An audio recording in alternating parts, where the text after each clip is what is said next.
So we're going to learn how to use the PerkinElmer Opera Phenix, which is a confocal water objective 4 laser microscope with up to 63x magnification.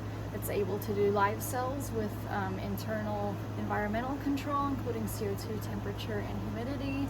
And we also have a robot arm for loading samples if you wanted to queue up many samples either at room temperature or even in a cell culture incubator. You can have your cells in one of these racks. These have temperature, CO2, and humidity as well. If you wanted to have multiple plates incubated. Otherwise, one plate can incubate inside the microscope at a time. So we're going to learn how to use this. You can start by opening Harmony software.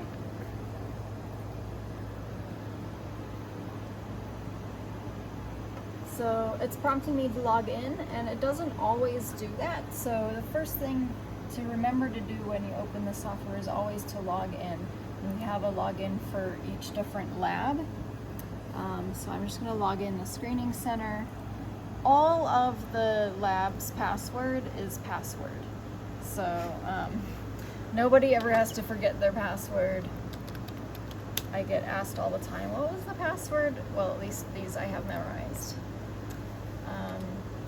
When you log in, it will automatically open whatever it was that you were last doing, which is kind of useful. Looks like I was doing something fun. Alright, so in this window you can notice several things. There's eject, that's going to be for loading the sample. Settings, various different things get controlled with the settings. If you were going to just log in a different user, you click over here and then you know, that's how you change who's logged in. On the left side, there's the setup menu where you pick your instrument settings.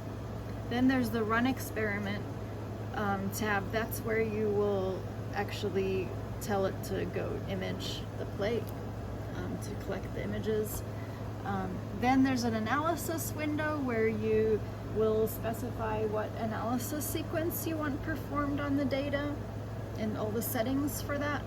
And then finally there's the evaluation where you actually run the analysis on whichever data set you're wanting to run it in. And that's also where you can visualize the analysis results. So you always start with the setup, and we're going to load a plate. So click on eject.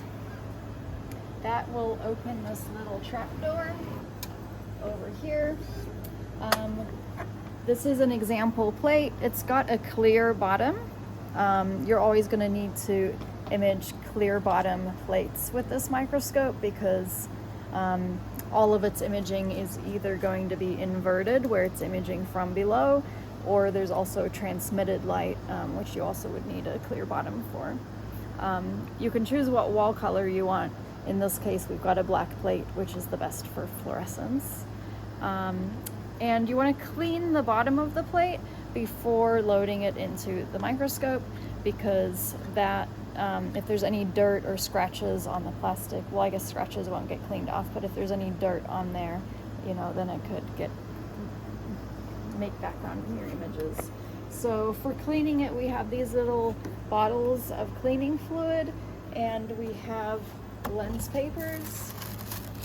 So you take one lens paper and dab it on the cleaning fluid bottle, and then in a round motion wipe the bottom of the plate. I know I'm just going to be imaging this area of the plate for the demonstration, but if you wanted to image the whole plate, then you would very carefully, you know, wipe the entire bottom of the plate and focus on the edges, because that is where You sometimes get fingerprints if someone's been, picking up the sample from the sides. You can decide if you want to have a lid or not, or you can also do a clear seal. And if you're not doing transmitted light, then you can do an opaque seal. Having a seal helps prevent evaporation of your sample. Having a lid helps keep it sterile. There's many considerations for what you might want to do. I'm just going to use the lid off. That's the least amount, number of things in the way of the light path. So you load the plate into this holder, not this position, but this position. There's a sticker pointing to the position where it goes. There's an orange thing to tell you not here. People still don't know where to put it, so I give up. You put it in this position, and where we're standing, we're actually in the back of the instrument right now. But now you're in the front of the instrument, so this actually A1 is in your top left right now. That is the direction that the plate needs to go. You're on the front of the instrument because this progress bar, the writing is, forwards. If you're standing in the back of the instrument, it's backwards. And while you're over there, I can show you one more thing. For the environmental control, if you were putting in a plate that you didn't want the liquid to evaporate, you could humidify the chamber. This little compartment you just open by pulling the side here. This bottle is where you would put water for humidifying the chamber. So right now it's running low. If I needed it humidified, then I would unscrew this bottle and carefully pry it off of the sponge, and then I would go put milliQ water in there and then screw it back on. That sponge soaks up the liquid, and the liquid then goes inside to humidify the chamber. This water is for the water objective immersion fluid, and it's also milliQ water. If you're using the water objectives, then it will use up this water, so it's good to check that there is some there. And this is the waste from that same system. So the water goes from here to the objective and then back. So that's good to check before you start.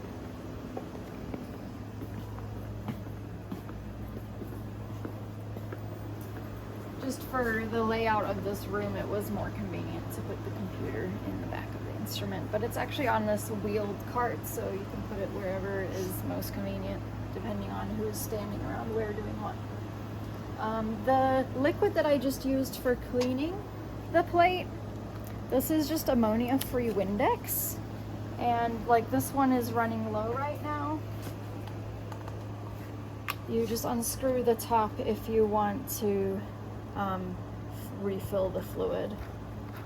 And it might seem strange to use a household reagent with a scientific purpose, but this is actually the standard in the field to use ammonia-free Windex for microscopy. It works really well on lenses and will also work for your microplates.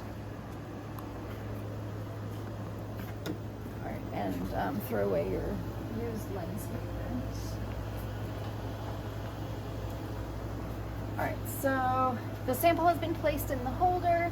Oh, and I should point out that it has to be really carefully positioned so that it's in the middle of this holder. You can see that the edges are a little bit tricky, so it would be very easy to put your plate, in an incorrect location, and it might even feel like it seems right, like maybe that seems right. A good check is always to give it a wiggle. So like this wiggle doesn't wiggle right. If I put it in the wrong place, this wiggle is not a good wiggle. If you have it in the right spot, that's a nice wiggle. So yeah, that's sort of a general trend with the high throughput equipment. That's a good little check. All right, so then you click load, and that will take the sample down into the microscope.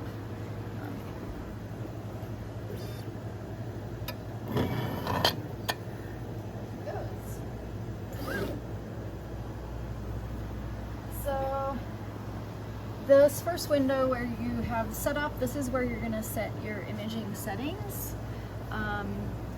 And let's see, I have an example plate in there that has I think 4 colors, and there's cells that have bright fields, so we'll be able to do a bit of everything. So I'm just going to open an old protocol by clicking next to experiment, clicking on these 3 dots. On this software, the word experiment refers to a set of imaging settings. So I'm going to do, let's see.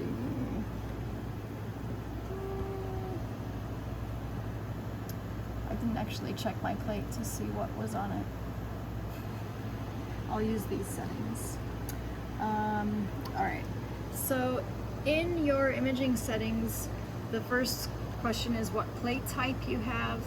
Our cheaper plates are generally these 3D 4-well Corning flat bottom, and you use the edited setting. This plate type is not ideal for the instrument. They're just very cheap to buy. The problem being that if you use one of the water objectives, you'll be restricted from using the edge wells. This is for the 20x objective. It's restricting you from being able to access the first and last column. If you were going to use the 63x water objective, now it also restricts the top and the bottom rows and the second from the right column. And that's just because the skirt of the plate is getting in the way of the collar of the immersion objective. The one way to get around that would be just to image with air if you needed to image the entire plate. Now the whole plate map is available. That's 20x air. Or if you do need a water objective, then just don't put any important samples in the first and last column because you won't be able to image those. The next question is whether you want to do autofocusing or how you want to do the autofocusing. Let me draw a picture for how this works. Actually, I think, so on this Harmony software, if you right click on anything, it will immediately take you to the help menu related to the part where you clicked on. So in this case, I just clicked, on this control window, right clicked and went to the help. And so it's opened here. Let's see. I'm thinking it's gonna have a nice picture for the autofocus. The way the autofocus works is, the goal of it is to be able to determine the correct focal plane for each well. Normally when you do classic microscopy, you put your slide on the slide holder and then you focus with a focusing knob on your specimen, and then when you do the next specimen, you focus it again. All of that work is being done automatically by the instrument using a very smart autofocus. So how it works is if you have your well, and if you're doing adherent cells, they'll be growing on the bottom of the plate, at the bottom of the well, they'll be in some media, and your plate bottom is going to be somewhere like that. If you have a black walled clear bottom plate, then these walls are black, but this bottom here is clear, something like that. So what the instrument does is it has a special dedicated angled laser that it shines at the bottom of the plate, and that reflects and goes to a detector. Let's just label it D for detector.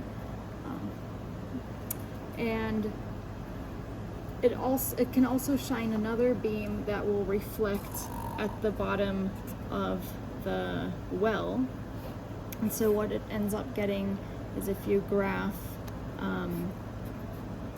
intensity or number of photons versus this is the Z direction, you get two peaks like that. So this peak is corresponding to information about where the bottom of the plate was, and this peak is giving information about where the bottom of the well was.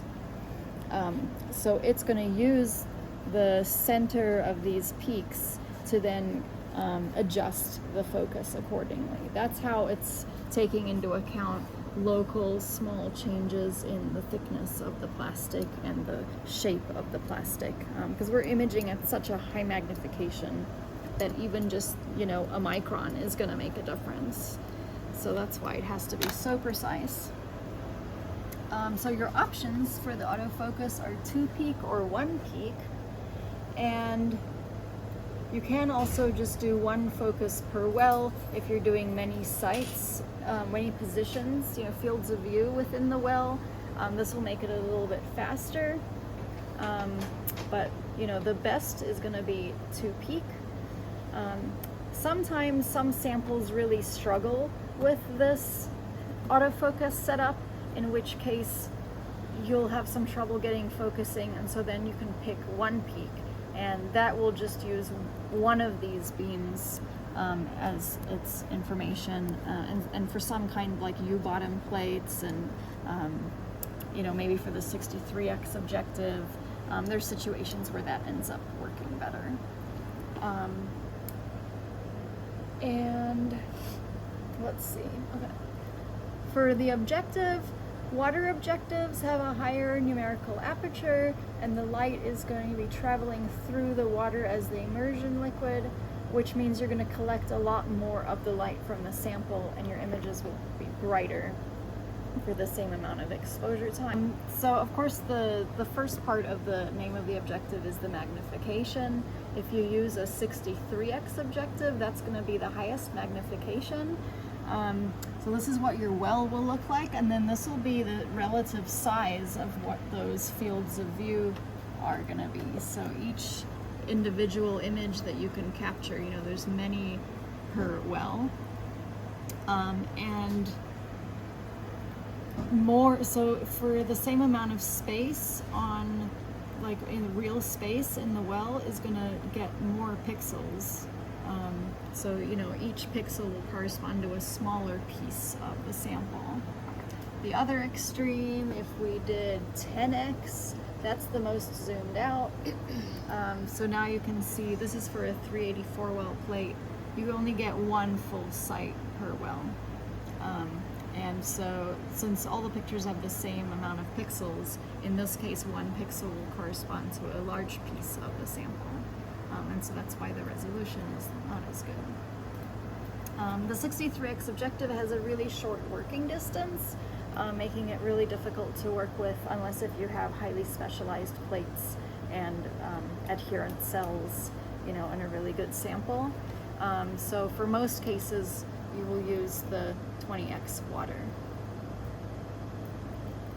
If you want more information about the objectives, on my signboard for this device, there is a table with all of the information, and these are all the objectives that they sell for this instrument before that we have the stickers on them, so you know which ones to look at, and they have, you know, information about how big the field of view is and the depth of focus and things like that.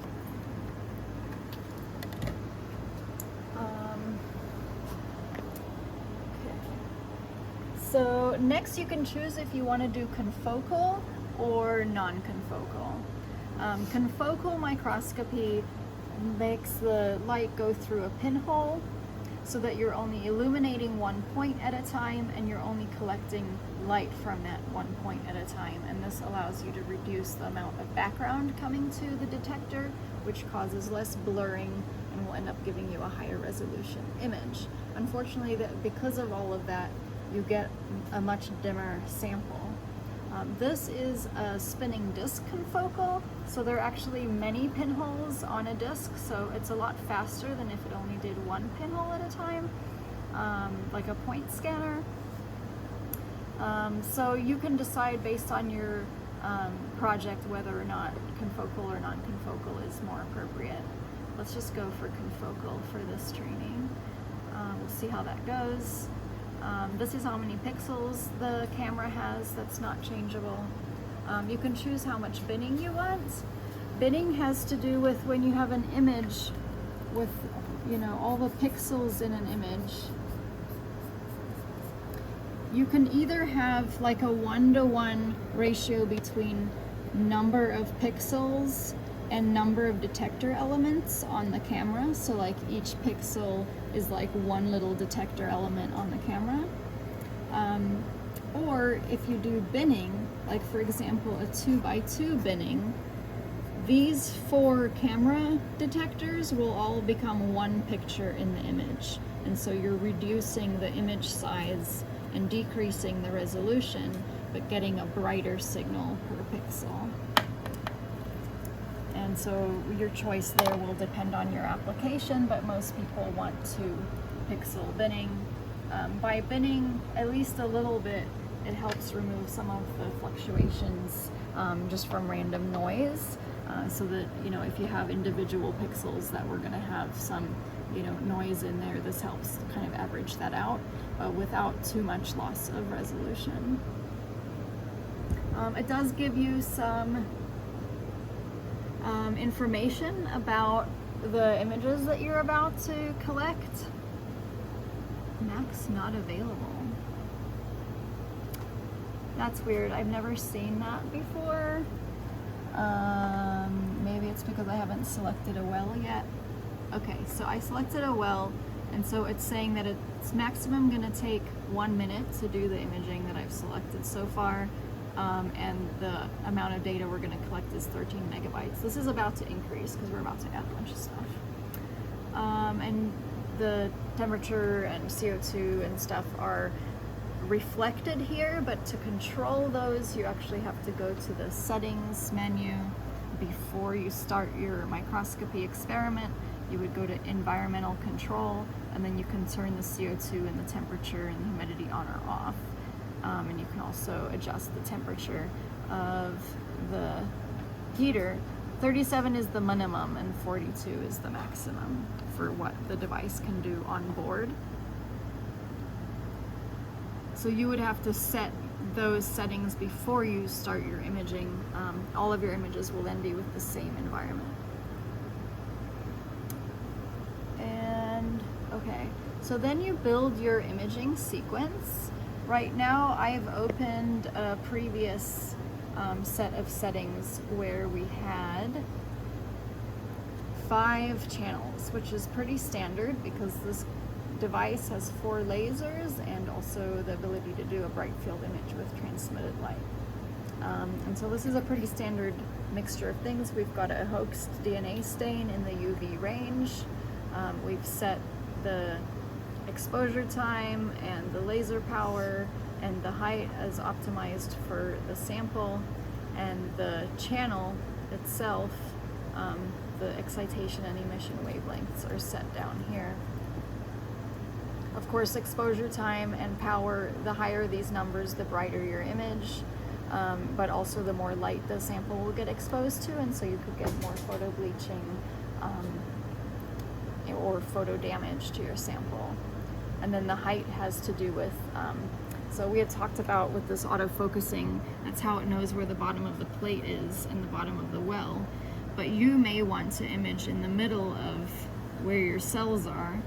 And so there's an offset here. It's a Z offset. And we're gonna tell it what offset we need to apply for each of our channels. So if you have just one channel set and you want to just take a quick picture, you can click on snapshot. So I'm just gonna click on a well that I want to take a snapshot of. This is an extremely old sample, so I don't know yet what we're gonna see.